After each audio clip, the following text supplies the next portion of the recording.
Yes, welcome into the camp. Badgers getting ready for their trip to number 20 Michigan coming up on Saturday. They're 17.5-point underdogs. We'll make our picks later here in the show. Plenty to get to, what success looks like with their trip to Ann Arbor. We'll play a little overreaction and get our picks as well. Before we jump into that, though, Jesse, obviously it's been a busy week for basketball up at BadgerConnect.com, and we're going to be doing some more swings because certainly football is the way football is looking. We'll certainly jump into more basketball here early in the year, but busy week up there for basketball. Very much so. Yeah, I have 3 basketball stories up this week. One of them is on the history of the basketball team running the hill, which predates the Badgers because it started when Bo Ryan was at Platteville. So had a chance to talk to Bo, who was always great for a few anecdotes, maybe 10, about how hard it is for everyone. And he told the story of a kid at Platteville who ate 3 chili dogs a half hour before they were supposed to run the hill. And he said it did not go well for him, as you could imagine. And we also have our latest Badger Bites video up there where I attempted to run Bascom Hill with the basketball team. I did this once previously 11 years ago at Elver Park when Bo was the coach. I made it up 4 times before just puking all over myself at the bottom. It was totally embarrassing. My goal this time was to see if I could get at least 4 and to not puke. I accomplished one of them, but you can check that video out. And then today we've got a story. I talked to Brad Davison while he was still in Spain about how this came together. He's going to be replacing Kirk Penny as special assistant to Greg Gard. Fascinating story. Brad was about to start his season opener for his team in Spain the next day when Greg called him, and now he's in Madison. So those are just a few stories you can check out right now at Badger Connect. The video is good. I shouldn't say the video is good. Video's great. I did think it was a little. I mean, I didn't know that Greg Gard needed to take some shots at you like that. Like it felt a little. Those felt unnecessary. Oh, I deserved it. I mean, I'm talking about before you ran. I'm talking about before you ran, being like, when's the last time you did this? 11 years ago. Yeah, you've gotten older, and other things have happened. Like what that felt like that was unnecessary. Well, let me clarify. We shot that after I finished. Oh, you did? Okay. Yeah. First question was, how'd you feel I did? And he said, disappointed. So it was sort of an assessment overall. But yeah, he got into my head even before I ran the hill because we were talking about it the day before and couldn't sleep. It was a disaster. But as expected, all in the interest of trying to create some content that's worth your time. Yep. So check it out, BadgerConnect.com. Also check out our YouTube page, the Camp YouTube page. Post all of our episodes up there and player interviews and that type of thing. Check it out and subscribe. We would appreciate it. Certainly helps us as a show. All right, let's jump into this. What does success look like on Saturday for Wisconsin at Michigan? Great question, Zach. This is a tough one because they've played such bad football here of late that it's like, can you just stay close? And at the same time, how low the bar has fallen that it's not go in there and win the game. You know, they've been close in matchups against Penn State and Oregon a year ago. And yet I don't know how feasible it is to believe based on what we've seen that they're going to roll up in there and spring an upset. You never know until they get there, but how do you stay close, I think, is the question. How do you keep yourself within striking distance when you get to the second half? And it's the stuff that Danny O'Neil was talking about this week with reporters that you can't do. The one really bad negative play, the snap that goes for a 23-yard loss, the sack that goes for a 19-yard loss. Just put yourself in a manageable down and distance. But even then, can you run block effective enough to open some holes? Can you pass protect? And on the flip side, Michigan has been so good running. Like, this defense is going to be tested in a way that it hasn't because some of these other teams maybe didn't put up the numbers but didn't have to because they could pass the ball. I kind of look at Michigan as like, we're going to do this. Let's see how good you really are. And that's not to say Bryce Underwood can't hurt you in a variety of ways, but they just have to do so many different things well that they haven't done well to date in big moments to put themselves in a position for us to believe this is a successful game. I mean, I know that's not even me saying go out and win, but it just feels like they're far away from that right now. Compete, I think is what you're saying. Compete, put yourself in a position to compete. There are a couple of interesting things at play here. You mentioned Michigan wants to run the ball. They rank 8th in the nation in rushing offense per game. I believe they I think they're averaging like right around 258 yards a game. They've got a couple really good backs in Justin Haynes, who I think is the transfer from Alabama. And then you have the Jordan Marshall, who should be a familiar name to fans that follow recruiting at Wisconsin very, very hard, because he's a kid from Cincinnati who Wisconsin went after big time and at least had him on camp. I think they had him on campus and thought that they had at least somewhat of a shot back in 2023. He was part of the 2024 class. So, but he's, they got two guys. They have the most runs of 50 plus yards in the country. Wisconsin, on the other hand, obviously has the number one rush defense in the country. They are third in yards per rush allowed, and they have not given up a run over 20. So I think that's a huge part of this. The other part of this is the passing game, and whether a bye for Michigan and for Wisconsin for that matter, but more for Michigan, maybe takes off the training wheels on Bryce Underwood a little bit after what we saw Malik Washington do to Wisconsin's passing defense and some of the throws down the field. Badgers have given up 5 plays of 50 or more yards through the air. That's tied for the worst in the Big Ten, and only 8 teams in the country have given up more. So if I'm Michigan, who has not had a ton of big plays down the field in the passing game, I feel like maybe this is the game that you allow Bryce Underwood to have some shots and take them. Largely because I don't think Wisconsin. If I'm Michigan, I'm not worried really about anything Wisconsin's offense does. What's the thing that would worry you about Wisconsin's offense? I think that's a reasonable take. Go back to the first series that Alabama had, where they went for it on their own 46. And I, at the time, criticized it like I mostly stunned. I can't believe they're doing this. And then you saw why they're doing it. You have to make Wisconsin beat you. And if you don't believe that they can, then that allows you to play with a little bit more freedom. You're right. It's hard. It's interesting, Zach, because I look at the things that these players are saying, and Luke Fickle too. They're saying all the right things when you ask them these questions. But our job is to ask questions, and their job is to give answers. And yet, I can't help but think it doesn't even matter what they say about where they believe they are or the things they fixed in the bye, because it hasn't translated to the field. And until you do that, nothing else matters. And I'm bringing that up because they haven't done it on the field. So it's hard for me to believe they're going to suddenly magically make it happen in a matchup like this. They haven't effectively run the ball. And there's a variety of reasons there, but are they going to all of a sudden be one of the best offensive lines or a top tier Big Ten offensive line because they had a bye? Are they going to be able to pass protect better? I mean, you have to hope so. Is Danny O'Neil going to make better decisions? Like, so many things have to go right to give Wisconsin a chance. And it's just hard to have that optimism because of what we've seen the last 2 weeks. And the Maryland game is going to stick with us, I think, for quite some time, because it was so, I'll even say unexpected, even though there have been many results like it. That one in particular was like, wow, they just aren't even close right now. Correct. And again, for me, Wisconsin's defense hasn't been really challenged in the running game. No. They are going to be challenged this week.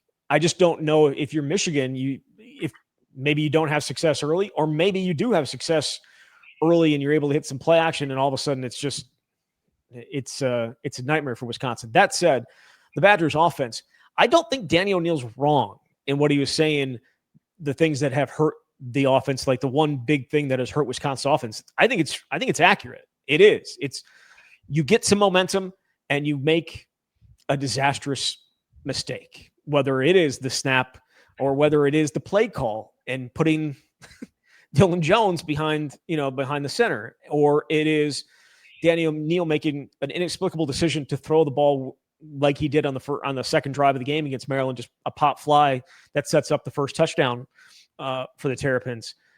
Or even going back to the Alabama game with the hands to the face by, what was it, Joe? I think it was Joe Brunner, where you get momentum. You're getting a few first downs here, and all of a sudden, nope, sorry. Or like the Dylan Jones one is, to me, is the most glaring, because you had success that drive. You're getting first down in a variety of ways, and then you go and try and be cute. Don't be cute. Do what you want. I mean, you have to be able to do the stuff that you can consistently and do it well before you can start getting into the exotics. And I know we talked about this on on Tuesday, and the idea that you have to make something happen. You can't wait for something to happen, but you were making stuff happen. You were making stuff happen. It just felt unnecessary. Are you talking about the snap that went over his head? Yes. 23-yard loss. I mean, I have less of a problem with that particular play call because if the snap gets there, then you have a shot. Like, I think of a different example of the direct snap to Cade Giacomelli, right? Who then pitches it back to Danny O'Neill.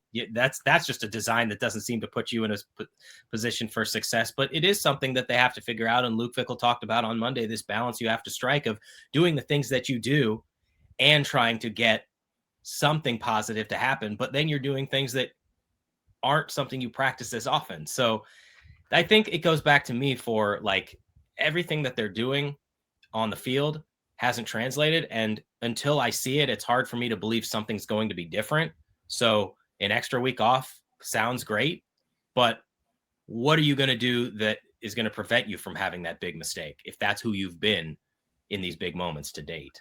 I will also say, when you use as many, again, I don't even want to say exotic, but like out of the normal, I'm not talking about a wide receiver jet sweep or anything like that. That's part of the offense, but doing some of the stuff that is not necessarily something you see on a regular basis, teams are alerted to it now. So the pass by Tyrell Henry, because you had done all this other stuff, Maryland, it's watch for this play, watch for something out of the ordinary. Like, you're not going to catch people off guard with some of that stuff, right? So I don't know. It's all of it's tough to say, but it's also, we're talking about an offense that ranks 117th in the country in total offense. That's second worst in the Big Ten, and 108th in scoring offense, which is third worst in the Big Ten. That's the type of offense that Wisconsin's put on the field right now. And now you're going to a Michigan team who has been solid. I would say certainly their front seven has been better than the secondary, mainly the corners who have been dinged up a little bit, but I just don't know how you consistently move the ball on Saturday unless you can avoid those critical mistakes. And Danny O'Neill has. I mean, he's got 5 touchdowns, 5 interceptions. The interceptions have been killers. And, whether it's in Alabama territory or 2 of them being right around the goal line, 1 of them in the end zone, I think 2 of them in the end zone, they're killers. And he has to be better for them to be in position to have a chance on Saturday. I think best case scenario is somehow you establish an early lead and try and ride your defense, because I don't think it's reasonable to have faith in this offense consistently putting up points. I think it's more reasonable to think the defense can do something just so you can hang around. You got to be able to stop the run the way that they have, knowing what Michigan's going to bring to you. You have to be better as a pass defense. The problem here is, I know Wisconsin hasn't generally been good all the way around, but they have been bad in the first half of games. I mean, just outright bad. And that came against opponents that weren't Alabama and weren't Michigan. So that's what you're facing, and that's what you have to overcome. Can you do something on Saturday that you haven't been able to do in 10 games? I mean, because it goes back to the last 5 last year too. So you're going to have to be different. And we just haven't seen it. What's funny is they got off to at least one play, big time play last week, 2 weeks ago against Maryland, with Tretch getting loose for that long one. Can they find a way to make some big plays? Because if you're going to have to continue to try and move the ball 8 or 5 yards, 6 yards, 3 yards, all the way down the field, it's going to be a long day. And they just haven't had a ton of explosive. I shouldn't say that. In a few games, they've had some explosive plays. To have a chance on Saturday, they have to have some explosive plays. And I don't know where they come from, but I think there is certainly some players that have the ability. We've seen it with Tretch, we've seen it with Vinny Anthony, and we've seen it with Jaden Ballard. All 3 of those guys have had explosive plays in their careers. And also, can Lance Mason be that guy for Danny O'Neill as well, to be in that 10 to 15 yard range? He's been a really nice ad. You go and look at what Tanner Koziel's done at Houston. He's not blowing him out of the water by any stretch. I think Lance Mason's been a really good piece for this offense. It's just, go back to the offensive line and what performance do they want to put out there on Saturday? And we don't know what the line's exactly going to look like. We'll see if Jake Renfro is healthy enough to play. If he's your center. Is Kerry Kidanko healthy enough to play? And then do you potentially put him at guard and move Colin Cubberley out of the starting lineup?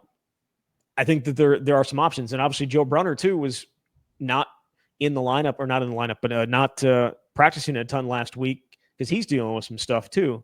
So the offensive line is just used to be something you could count on. And right now it is as big of a glaring issue as anything with this team. It is. There's so many factors at play, and now I think we discussed this on Tuesday, but your transfers didn't hit. You've had guys leave. You haven't necessarily replaced them with top end talent, or you have too many young guys, and all of it has led to this. But the injuries don't help. Adjusting on the fly doesn't help, and putting in 3 redshirt freshmen doesn't help.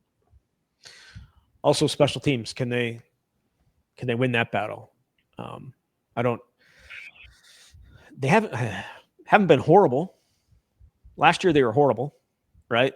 Outside of the punter, the special teams was not great. Haven't been horrible this year. Haven't been great, but haven't been horrible either. Either way, what does success look like? Success is making it into the second half and making it a game, at least in the third quarter, something they have been unable to do against good competition dating back to the Nebraska game last year.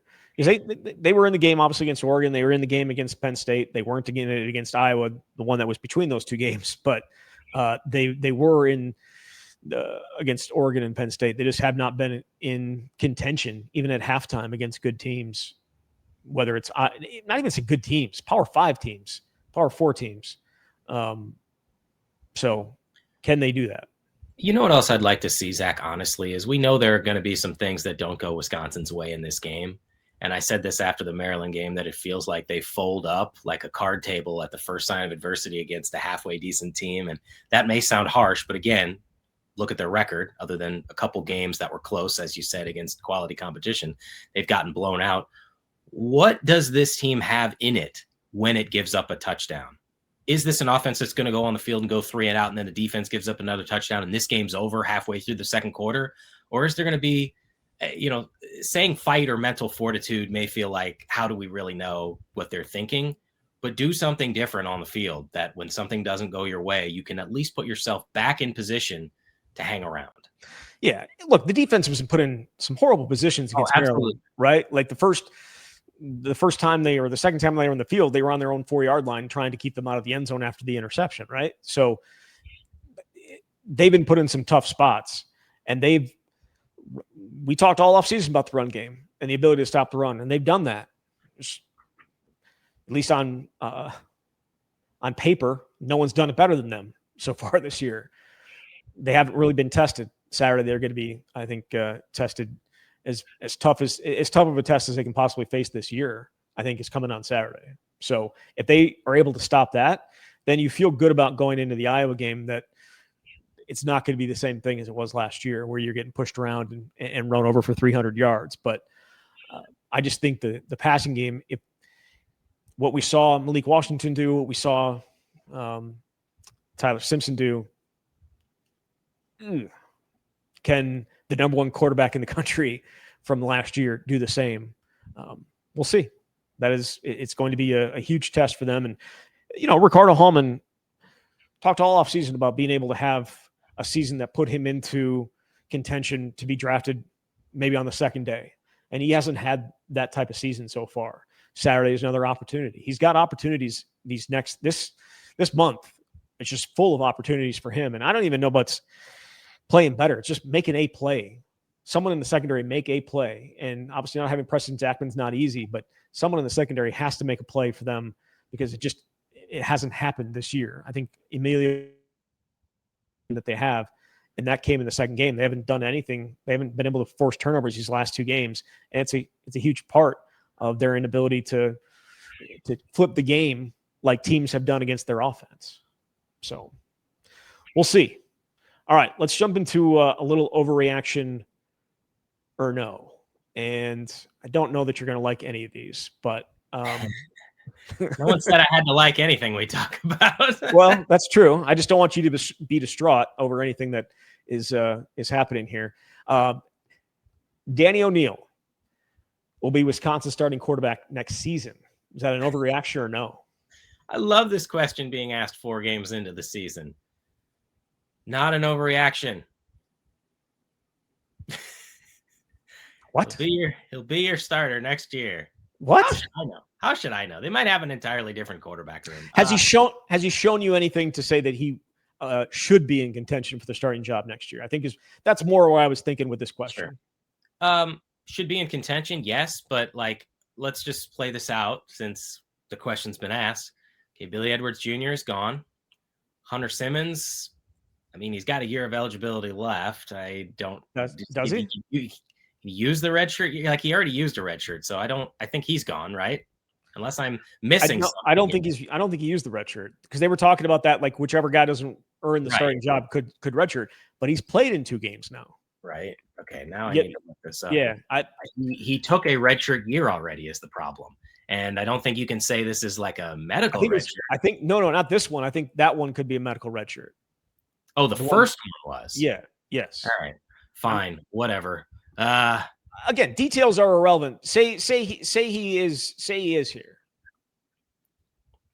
Well, is everybody else here is the question. Like, is Carter Smith still here? You've got Ryan Hopkins committed. We'll see what happens. That's 4 quarterbacks. How many quarterbacks are you going to carry? Do they want to go to the portal again? At this point, I'm inclined to say it is Danny O'Neil. That doesn't mean I'm impressed enough with what I've seen, but I don't know what the room looks like and whether they want to do the portal deal all over again. But I think that's fair. I think that's totally fair to talk about it that way, because we don't know exactly what the room is going to look like. The question was more to the idea, have I seen anything that could maybe suggest that he should be or will be or could be the guy next year? And the first 2 games, especially obviously Middle Tennessee State, gave you some hope. I believe that there was plenty of people, including you, that were saying, oh yeah, I see this potentially the future of it.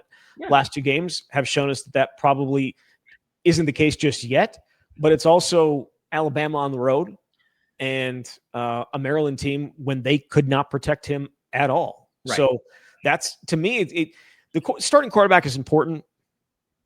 It's not as important as figuring out the offensive line. It's not as important as becoming the smash mouth team that you want to be. Like, that to me is more important than the starting quarterback spot. However, the mistakes that he has made lead me to think that are those mistakes that can be easily fixed. And does he have the other things that you want in your quarterback? Is his arm strong enough? Is he, pocket presence? Is he capable of making the reads? Is he not just a one read and go type of guy? And so far, it doesn't appear that those things have necessarily translated to Wisconsin just yet. That's not saying that I feel like all those, perhaps out of pocket presence, are things that you can learn and get better as you get more experience. But he does not have the biggest arm in the world. He does not. He's obviously not the biggest guy in the world. He does have the ability to escape and run. But I'm not sure I've seen anything that suggests that he is. I would say it's an overreaction that he would be their starting quarterback next year. You forced me to pick one, so I went not overreaction. I think you hit on the 2 things that matter most here. Is they can't run the ball. They can't pass protect. So let's just say hypothetically you at least figure one of those out. You give Danny a much better opportunity to succeed. And yeah, obviously what he did in that second game, he had a great game, much more of a clean pocket. Not like they ran the ball great between the tackles, but were able to hit on a few big plays, and that opens things up for him. I think he has a lot of the skill sets that you would desire in a quarterback. I know he's not the tallest guy. I love his moxie. Yes, of course. But I just have to evaluate this realistically on the roster situation, even though it is impossible to know. You don't even know what coaches are going to be here. You don't know what players are going to be here. But if he's still here, Carter Smith is still here, they get a 2026 quarterback. You don't know what the Hunter Simmons situation is, but if he has another year, he'll be here. how much space is there for somebody else? And are you going to go all in on another portal guy with a year left or 2 years left? And like, what does that look like? So realistically, from the group that they would still hypothetically have, or someone who would come in, he would be at the top of that list. They have to be able to develop around him, and he has to get better. Yeah. Again, I think if you're a Wisconsin fan, you don't want another portal quarterback. We've heard that the last couple of years. Stop going to the portal, let a guy develop. But do you have that guy to develop is the question. That to me is like, you have young guys here, but are they the ones that you believe in to develop into, when they're juniors and seniors, can be leaders and lead you to success? That to me is the question they have to answer when it comes to Danny. And do they bring him in this year if they didn't feel that way? I don't know. I don't know what the picking and choosing was like for them, but it is certainly a tough situation. Saturday, quick hook or no? For him? Yeah. Like say things are not going well. We saw what Hunter Simmons did in very limited action, and when the game was, backups for Maryland were in the game, and he was able to just sit back there all day and throw the ball. But how do you give it? Do you just give it? It's yours. Go. I kind of would. I'm not saying Hunter Simmons. I'm talking about Danny Neal. It's yours. Right. Just go. I kind of would, unless it's just so atrocious that they feel like you got to sit a series out. Because there's a balance. Who gives you the best chance to win? But then you're putting doubt in the mind of somebody. And I don't know. It's just that's a difficult balance to strike. I still think this is Danny's team as long as he's healthy. If they're going to give him all the reps in practice, then give him the reps in the game. I don't know what the rep distribution is like. If there's any preparation or plan that Hunter goes in, then he gets some, kind of like what we saw last game where you knew you were going to have two quarterbacks at some degree. Otherwise, I think just let Danny roll and see what he can do. It's another hypothetical that you're not going to like. But that's kind of my goal with these, is just to find something to ask you that you're not going to like to answer. But hiring a new person to oversee the football department while Chris McIntosh remains as athletic director is the stupidest thing I've ever heard. Is that an overreaction? Is that an overreaction or no? Can you elaborate on low context? Context here. I believe both On3 and the national. I think John McNamara as well over at 24/7 have talked about this. That there is talks behind the scenes that Wisconsin would like to bring in a general manager to oversee the football department, and he would handle all the football decisions. Now, they have a general manager right now in Marcus Sedbury, but it would be a different person that would handle they would just oversee football, and that's it. And everything else would be held. Chris McIntosh would oversee everything else in the athletic department. Look, we've seen this, I believe, with Andrew Luck out at Stanford is something I believe is this type of situation. But yes, that is, you would be moving the guy who played football here and was a professional football player and is viewed that way on a national level, taking that away from him, but also keeping him in charge of the rest of the athletic department. That's what I'm saying. Is that an overreaction or no, to say that's the stupidest thing you've ever heard? I don't know if it's the stupidest thing I've ever heard, but what difference is that going to make, I guess, would be my question. Because ultimately the athletic director, the big decision that he makes is the head coach staying or going. Correct. That would be taken out of his hands. I just can't see that taken out of his hands. I can, and I don't think it makes a ton of sense. If he is not overseeing the football, I don't know what else. I don't understand what else. I'm not saying he doesn't bring anything else to the table. I think that'd be unfair. But there have been other issues in the athletic department past the football program under his watch. It would not make a ton of sense to take football out of his hands and yet still let him hold on to all this other stuff. But just the whole idea of a GM coming in and having control of the football department separate from the athletic department, they are completely different than every other sport. So I can kind of see the idea behind that. They would make the decision over who the next head coach will be. They would make the decision very similar to the NFL in that respect. It'd be tough to wrap my head around that notion that the AD somehow sits out of the decision to eliminate a head coaching position or other things. On the other hand, I'm willing to listen to any strategy that might improve the product. I just don't know exactly what that would look like and how that would work and who.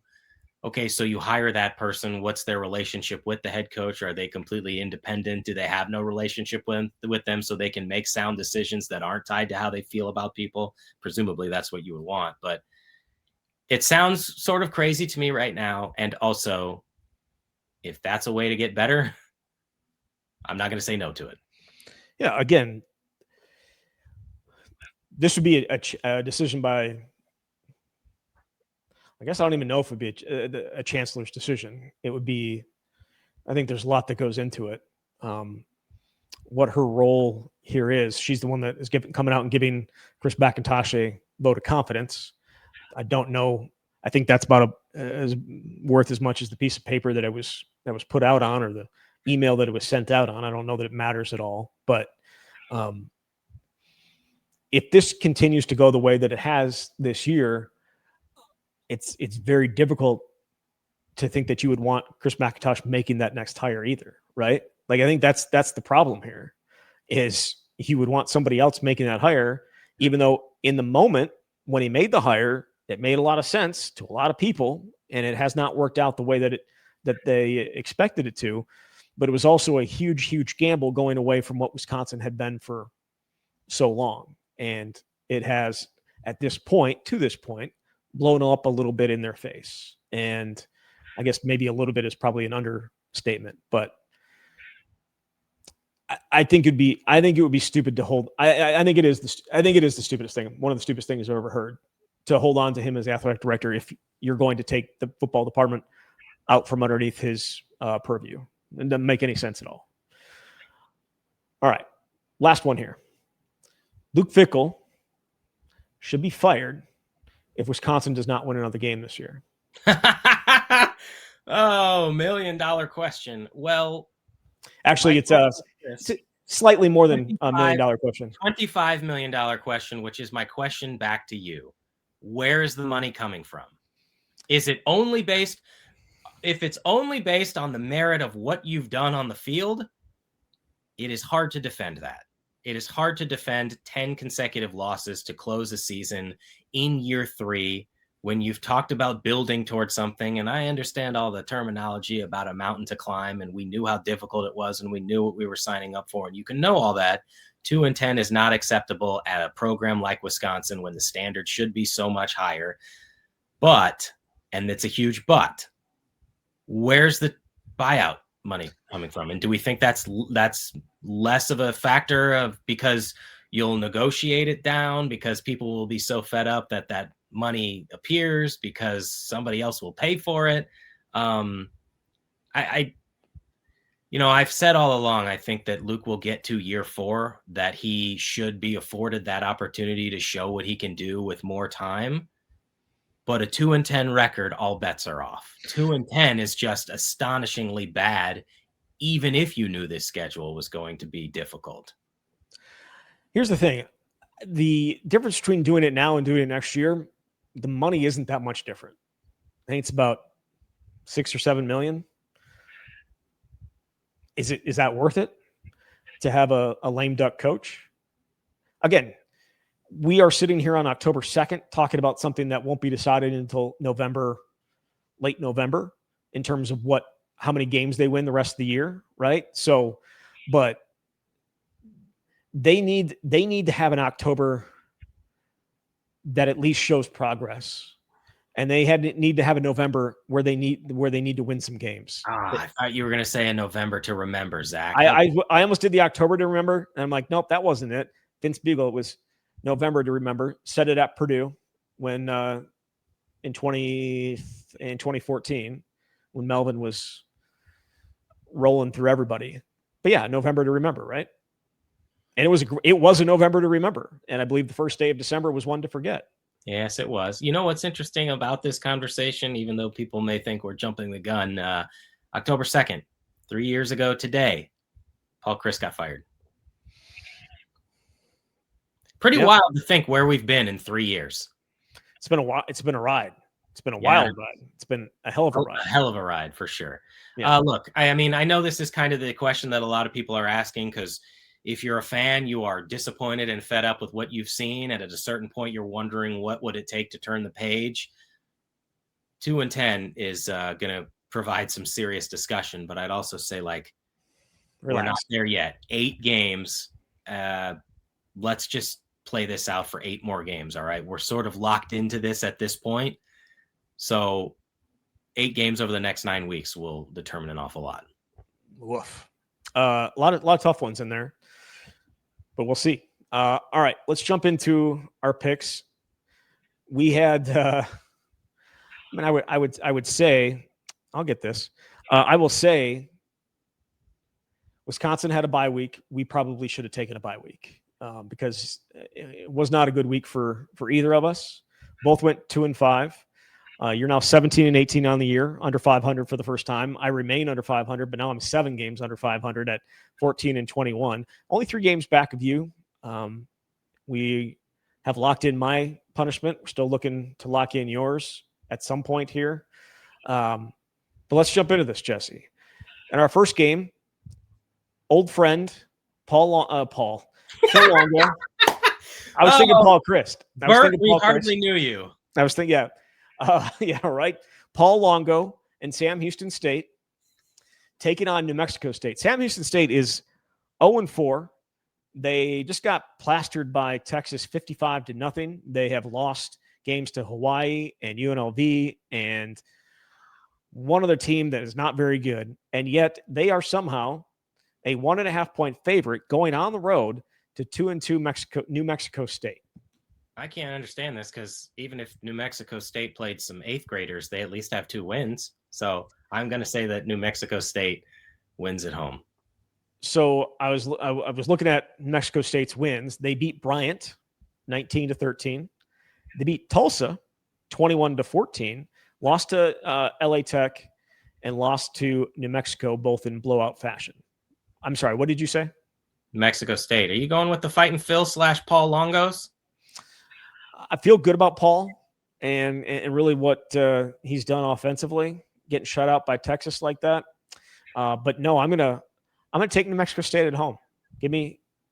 There's probably some injuries here that we don't know about, and so somehow like New Mexico State's like missing their starting quarterback or something like that.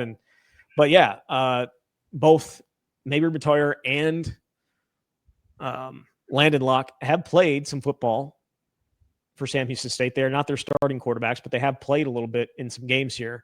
But I don't believe in them. Didn't believe in them when they were here.